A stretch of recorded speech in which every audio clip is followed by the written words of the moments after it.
Bien, buenas noches o buenos días. Ahorita para mí es de noche y por eso digo buenas noches. Continuamos con la segunda parte del mandamiento número 10 que lo pusimos en una sola frase: no codiciarás. Haciendo un resumen, hablamos de que Dios va al centro de nuestras motivaciones.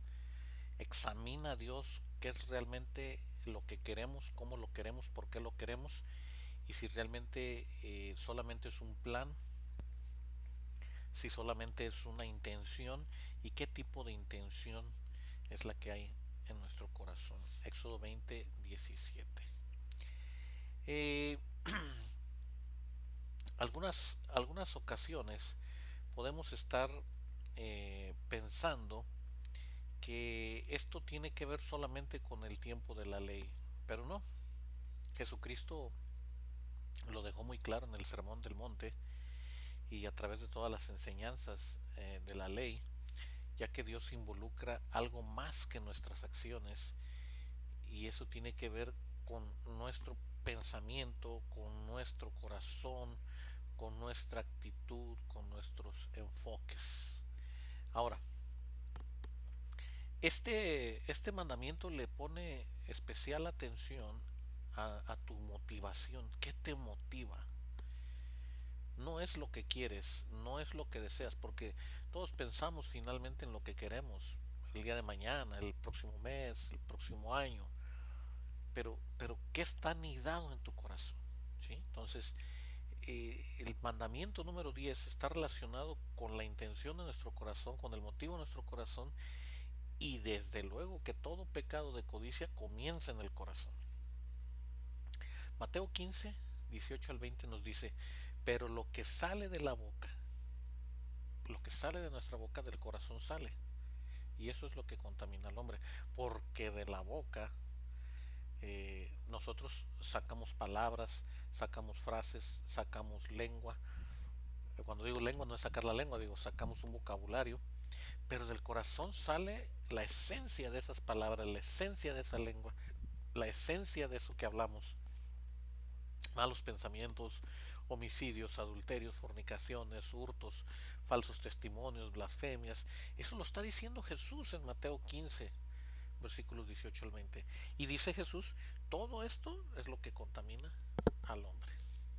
Ahora, ¿se acuerdan que vimos en el comentario bíblico acerca de que la codicia es, es un pecado que ofende a Dios? Porque el mandamiento número 1 comienza diciendo: no tendrás dioses ajenos delante de mí, y apunta hacia lo que Dios quiere evitar en cada uno de nosotros, que es el pecado de la idolatría.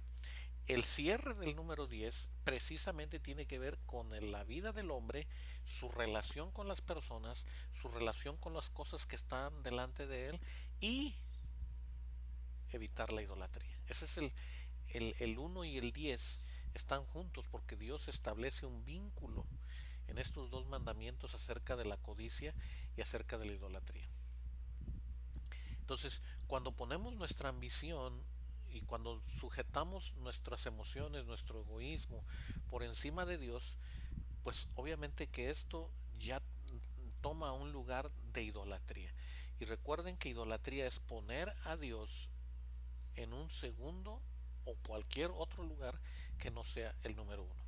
Recuerden el mandamiento número 1, el número 2, el número 3, nuestra relación con Dios, cómo nos relacionamos con Dios.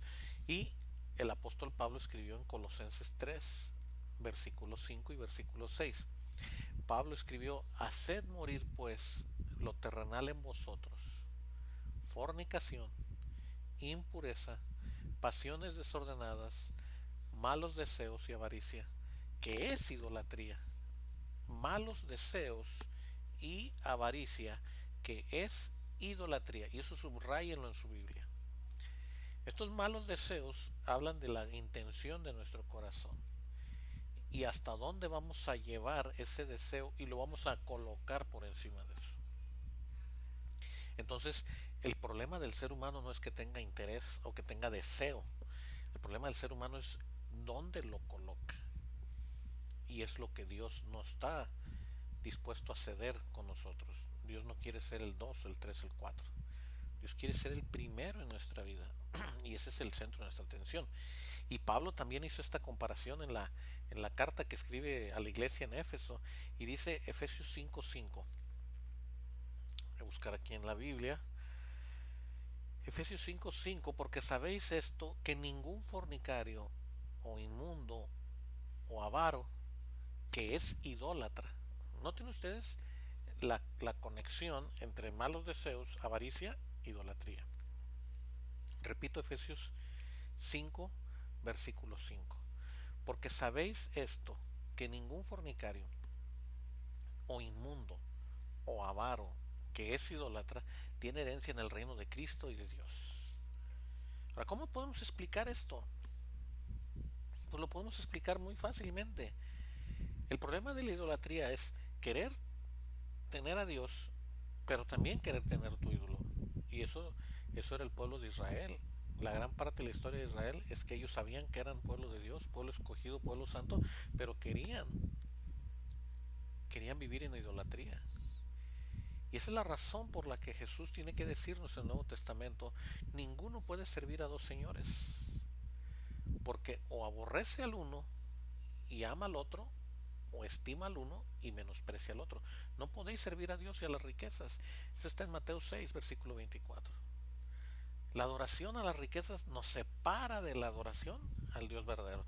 Recuerden ustedes que estamos hablando del contexto de codicia con idolatría porque es la intención del corazón. Entonces, la razón por la cual Jesucristo nos dice en el Nuevo Testamento, no os hagáis tesoros en la tierra, lo acabamos de leer en la sesión pasada, porque allí está tu corazón, porque donde está vuestro tesoro, allí está también tu corazón. Entonces, si mi tesoro es Dios, entonces mi confianza está en Dios. Y yo sé que ustedes ahorita están haciendo preguntas como, entonces es malo que yo tenga deseos, es malo que yo tenga sueños, es malo que yo haga esto, y yo les voy a decir mi experiencia o lo que ha sucedido conmigo a lo largo de muchos años en mi vida. ¿Y qué es esto? Eh, Teníamos que hacer un viaje con la familia y planeamos todo, todo, y cuando hablo planear todo, con tiempo suficiente, por lo menos un año, planeamos todo con cuestiones financieras, con cuestiones de trabajos, con cuestiones de permisos, y todo nuestro plan estaba perfectamente bien alineado y nosotros estábamos haciendo lo necesario para que todo estuviera perfectamente embonado. Ahora, nosotros en casa hacíamos todo para ese plan. Si ahorrábamos un peso, decíamos, bueno, es porque estamos en este proyecto. Si hacíamos algún cambio de nuestras actividades que tenían que ver con ese proyecto, decía, bueno, lo estamos haciendo porque quiero beneficiar este proyecto. Todo estaba perfectamente ahí. Y uno tiene que hacer uso de las agencias de viajes y del personal que trabaja ahí. Y entonces, en un momento, viene ¿cómo podemos decir? Una sensación de que es todos nuestros esfuerzos, todas nuestras cosas estaban circundando de este plan, o estaban enfocados todo a esto. Y no era malo, pero estamos ahí y de repente yo empiezo a identificar y le digo a mi esposa, mira, no vamos a empezar a poner toda nuestra mirada y toda nuestra atención en este proyecto. Vamos a tener que dejarlo en las manos de Dios. Cuando voy a la agencia de viajes y se tiene que cancelar el viaje por cuestión del COVID-19, el coronavirus, y entonces me dice la señorita de la agencia de viajes, me dice, ¿y no tiene usted eh, coraje? ¿No está usted molesto? ¿No se siente usted mal después de que planeó todo esto con mucho cuidado, con mucho tiempo, y hizo usted las cosas de la mejor manera posible? No, no, no. En mi corazón, no, porque antes, habíamos tomado la decisión que era lo que Dios quisiera y Dios no quiso. Y en mi corazón tenía que haber paz y hubo paz. Señor, esa es la forma en que nosotros tenemos que ver las cosas que tienen que ver con lo material. Cuando nosotros nos ponemos delante de Dios y decimos, esto es lo que yo quiero, Señor, pero ¿qué es lo que tú quieres?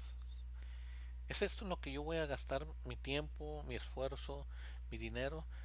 Pero ¿qué hay para mí, Señor, que viene de parte de ti? Esto es lo que yo quiero hacer. ¿Qué es lo que quieres hacer tú conmigo?